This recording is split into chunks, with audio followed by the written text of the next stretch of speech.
Ini nyaya yangu yakamira yakadai so. Mukukura kwangu ndakakura ndichitambura ndichigara naSisi vangu. Vaindiitira utsinye kusvika pakuzondisundira mukomana wandaidanana naye. Zvadaro ndakagara ndikazoitawo vana vangu vaviri vakachiva life yangu futi nemurume uya vava kumuda zvekare.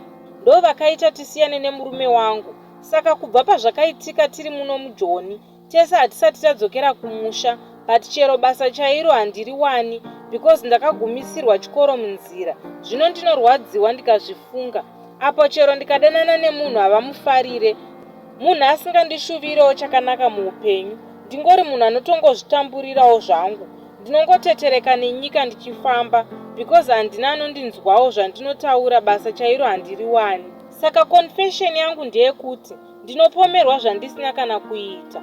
Handina anondida. Kumachechi ndinongonzi ndine zvandakaitwa ndiri mudiki, ndine nyora dzemunyama. Saka ndafunga hangu kuzviuraya ndizorore zvangu. Ndashungurudzika muupenyu hwangu. Ndashayawo zano veduwe. Ndibatsirewo kuti ndoitawo sei neupenyu hwangu.